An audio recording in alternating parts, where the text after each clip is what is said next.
बन्नू में security forces की मुश्तरका checkpost पर दहशतगर्दों का बुज़दिलाना हमला। चेकपोस्ट में दाखिले की नाकाम कोशिश के बाद बारूद से भरी गाड़ी इमारत से टकरा दी। खुदकुश हमले में 12 जवान शहीद, शोहदा में पाक फौज के 10 और एफसी के 2 जवान शामिल हैं।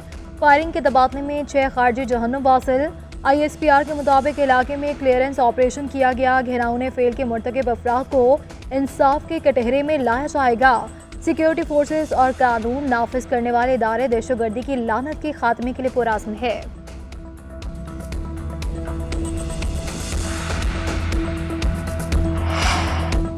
सदर ममलिकत वज़ीर आज़म समेत कौमी क़यादत की बन्नू में खारजियों के हमले की मज़म्मत। सिक्योरिटी फोर्सेस के जवानों की शहादत पर गहरे दुख का इजहार। सदर आसिफ अली ज़रदारी ने कहा कि पूरी कौम मादरे वतन की सलामती के लिए जामे शहादत नोश करने वालों को सलाम पेश करती है। वज़ीर आज़म शहबाज शरीफ ने कहा कि फोर्सेस ने 6 खवारिज को जहन्नुम वासिल किया और इस अमल में अपनी जानों का नजराना पेश किया। आम के बेटों की कुर्बानियाँ हरगिज़ रायगा नहीं जाने देंगे। अवाम के जानो माल को खतरे में डालने वाले फितना खवारिज को बहुत सख्त कीमत अदा करना होगी। दहशतगर्दी के मुकम्मल खात्मे तक हमारी जंग जारी रहेगी। वज़ीर दाखिला मोहसिन नकवी और वज़ीर आला समेत सियासी क़यादत का भी शहदा को खिराज अक़ीदत।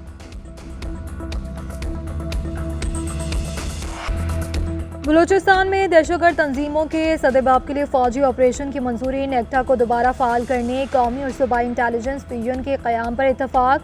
वज़ीर आज़म की ज़ेर सदारत एपेक्स कमेटी इजलास के एलामिया जारी कर दिया गया। आर्मी चीफ का कहना है कि पाकिस्तान की सिक्योरिटी में जो रुकावट बनेगा और हमें काम से रोकेगा उससे नताइज भुगतना होंगे। पाक फौज और कानून नाफिज करने वाले इदारे गवर्नेंस में मौजूद खामियों को रोज़ाना अपने शहीदों की कुर्बानी देकर पूरा कर रहे हैं। आइन पाकिस्तान सब पर मुकदम है। आइन हम पर पाकिस्तान की अंदरूनी और बैरूनी सिक्योरिटी की जिम्मेदारी आयद करता है। दहशतगर्दी की जंग में हर पाकिस्तानी सिपाही है, कोई यूनिफॉर्म में है और कोई यूनिफॉर्म के बगैर। वज़ीर आला KP की बानी PTI से अडियाला जेल में मुलाकात। ज़राए के मुताबिक अली अमीन गंडापुर हुकूमत से राबतों पर बानी शेवन को एतमाद मिलेंगे। 24 नवंबर के एहतजाज से मुताल्लिक़ भी बातचीत होगी। ज़राए के मुताबिक तहरीक इंसाफ के 3 रुकनी वफ़द ने स्पीकर अयाज सादिक से रात गए उनकी रिहाइश गाह पर मुलाकात की। बैरिस्टर गौहर, असद कैसर और आमिर डोगर की स्पीकर से सालिस का किरदार अदा करने की दरख्वास्त। तहरीक इंसाफ ने मुज़ाकरात के लिए आला सतह की पार्लिमानी कमेटी की तजवीज़ दी।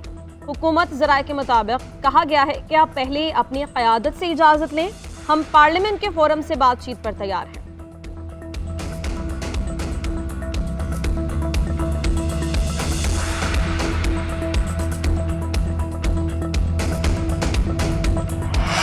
चौबीस नवंबर का एहतजाज नंद और भावच की लड़ाई है और इस लड़ाई को जिहाद और फसाद में तब्दील कर दिया गया।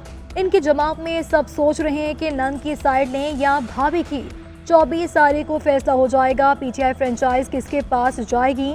सीनियर वजीर मरियम औरंगजेब की लाहौर में न्यूज़ कॉन्फ्रेंस। बोली कि एक जमात के बानी को अदालत बुलाती है तो बयान आता है मुझे पकड़ा तो 9 मई होगा।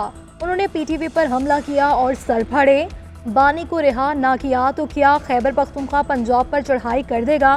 क्या हमने कभी ये कहा था कि अगर हमें रिहा ना किया तो KP के पर यलगार कर देंगे? धरना देना है तो अपने सूबे में दें। पाकिस्तान तहरीक इंसाफ ने ताहाल एहतजाज की इजाज़त ना ली। इस्लामाबाद इंतजामिया को एहतजाज, धरने, जलसे या इज्तिमा के लिए कोई दरख्वास्त जमा नहीं करवाई गई। उधर वज़ारत दाखिला का सख्त इक़दामात का फैसला। इस्लामाबाद में 2 माह के लिए दफ़ा 144 नाफिज। जुड़वा शहरों में सिक्योरिटी के लिए भारी नफरी की तैनाती का हुक्म। ज़राए वज़ारत दाखिला के मुताबिक दौरान एहतजाज शरपसंदी करने वाले तलबा की तालीमी असनाद और दाखिले मनसूख करने पर गौर। शरपसंद अफराद के पासपोर्ट, शनाख्ती कार्ड मनसूख और सिम ब्लॉक करने का भी फैसला ज़ेर गौर। उधर पंजाब पुलिस का भी अमन व अमान की सूरत हाल खराब करने पर सख्ती से निमटने का फैसला। पंजाब भर से 10,700 की नफरी स्टैंड बाय कर दी गई। तहरीक इंसाफ का एहतजाज पुरअमन है तो इसकी इस्लामाबाद इंतजामिया से इजाज़त क्यों नहीं ली? शेर रहमान का कहना है कि उल्टा कानून नाफिज करने वाले इदारों से निमटने की हिकमत अमली बनाई जा रही है। बानी PTI मुज़ाकरात का मुतालबा नहीं बल्कि डील की दरख्वास्त कर रहे हैं। शर्जील मेमन बोले कि 24 नवंबर को अवाम को यरगमाल बनाने की कोशिश की जा रही है। चंद लोग अपने मकासद के लिए नौजवानों को इस्तेमाल करते हैं। गन पॉइंट पर हुकूमतों को यरगमाल नहीं बनाया जा सकता। सोशल मीडिया मुल्क के खिलाफ प्रोपेगेंडा के लिए इस्तेमाल ना करें। इख्तलाफ राय इख्लाकियात में होना चाहिए। अगर नौजवानों को तशद्दुद सिखाएंगे तो कल वो आपके खिलाफ भी हो सकते हैं।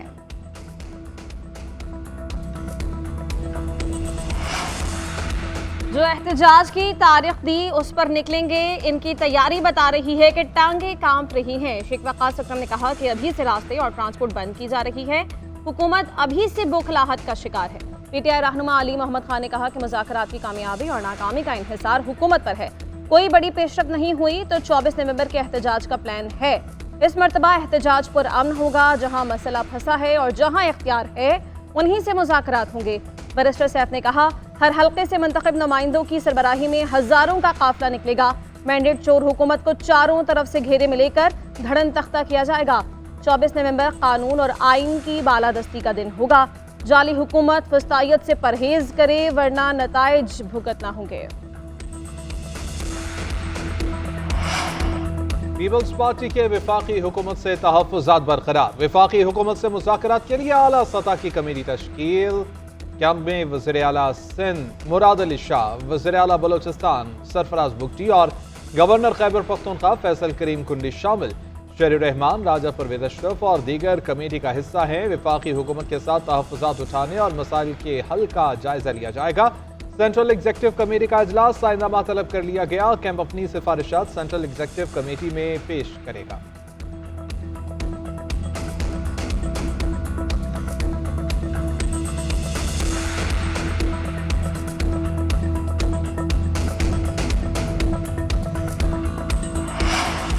साबिक हुकूमत तोशाखाना की तफसीलात नहीं बताती थी। हम पूछते थे तो तफसीलात छुपाई जाती। गुज़श्ता हुकूमत हाई कोर्ट में आ रही थी कि तोशाखाना का किसी को पता नहीं होना चाहिए। जस्टिस गुल हसन औरंगजेब के तोशाखाना 2 केस में दरख्वास्त ज़मानत की समाअत के दौरान रिमार्क्स। प्रोसिक्यूटर ने मौक़िफ़ इख्तियार किया कि तोहफे की कम कीमत लगवा कर रियासत को नुकसान पहुँचाया गया। बानी और अहलिया दोनों ने फ़ायदा उठाया। जस्टिस गुल हसन औरंगजेब ने इस्तफसार किया कि बानी पीजीआई को कैसे फ़ायदा हुआ।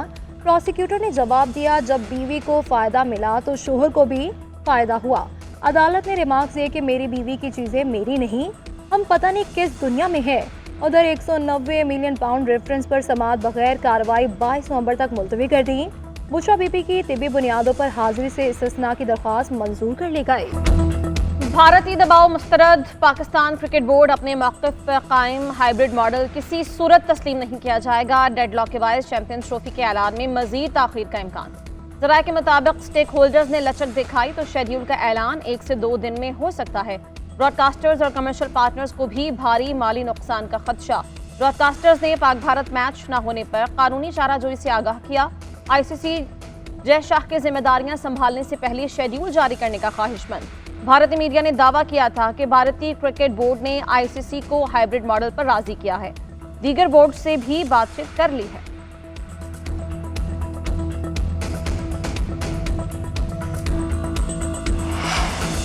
कोच और कप्तान की सोच को एक प्लेटफॉर्म पर लाया जाएगा। कोच, कप्तान और PCB सिलेक्शन कमेटी मिलकर फैसला करेंगे। कौमी क्रिकेट टीम के हेड कोच आकिब जावेद कहते हैं, ऑस्ट्रेलिया का दौरा पाकिस्तान के लिए हमेशा मुश्किल टास्क होता है। चैंपियंस ट्रॉफी में टीम एक तसलसल में नजर आएगी। दस्तयाब खिलाड़ियों में से बेहतरीन 11 के साथ खेलेंगे। फ़खर जमान ने ज़बरदस्त कारकर्दगी दिखाई। इनके फिटनेस मसाइल हल हुए तो सिलेक्शन कमेटी देखेगी। फिट होने पर उन्हें तरजीह दी जाएगी। चैंपियंस ट्रॉफी टूर आखिरी मरहले में दाखिल। आज ट्रॉफी कराची के मकामी होटल में पहुंचाई जाएगी। शेड्यूल के मुताबिक ट्रॉफी 25 नवंबर तक कराची में रहेगी। मज़ार-ए-कायद, मेहता पैलेस और नेशनल स्टेडियम ले जाया जाएगा। अवामी नुमाइश के लिए मुख्तलिफ तालीमी इदारों में भी नुमाइश होगी।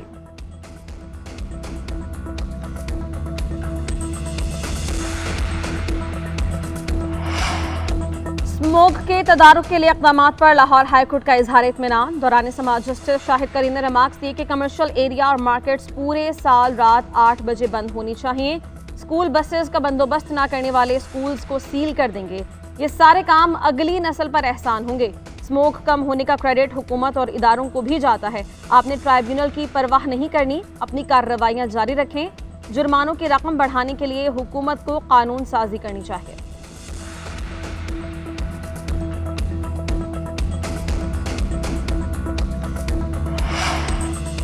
सुप्रीम कोर्ट का बलूचिस्तान के हल्का PB 45 के 15 पोलिंग स्टेशन पर दोबारा से गिनती का हुक्म। मालिक मोहम्मद जत्तक की ट्रिब्यूनल के फैसले के खिलाफ अपील खारिज।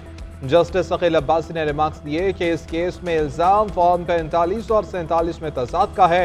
हैरान कुन तौर पर फॉर्म 45 से मुतालिक इल्जामात दोनों तरफ से आए हैं। जस्टिस इरफान सादत ने वकील को मुखातिब करते हुए रिमार्क्स दिए कि इल्जामात बहुत संगीन हैं, शीशे टूटे हुए हैं, एक रात पहले बैलेट पेपर गायब कर दिए गए। उधर PB 21 हब में पीपल्स पार्टी के अली हसन की अपील मंजूर।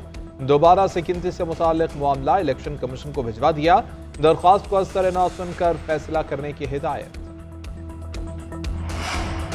वज़ीर दाखिला मोहसिन नकवी से सऊदी अरब के नायब वज़ीर दाखिला की मुलाकात। बाहमी दिलचस्पी के अमूर पर गुफ्तगू। पैरामिलिट्री फोर्सेस और पुलिस के बाहमी तबादलों और मुश्तरका ट्रेनिंग के अमूर पर तबादला ख्याल। इस्लामाबाद और रियाज को जुड़वा शहर करार देने की तजवीज़ पर डॉक्टर नासिर बिन अब्दुल अजीज़ का इत्तफाक। पाकिस्तान से सऊदी अरब जाने वाले भिखारी माफिया की सरकूबी पर बातचीत हुई। कैदियों के तबादले के मुआहिदे पर भी इत्तफाक। 419 कैदियों की वापसी के लिए कानूनी कार्रवाई जल्द मुकम्मल होगी। मोहसिन नकवी ने कहा कि सऊदी अरब बरादर मुल्क है, दोनों तरफा ताउन का फ़रोग चाहते हैं। सऊदी वज़ीर ने कहा कि पाकिस्तान के साथ ताल्लुकात को मज़ीद फ़रोग देंगे।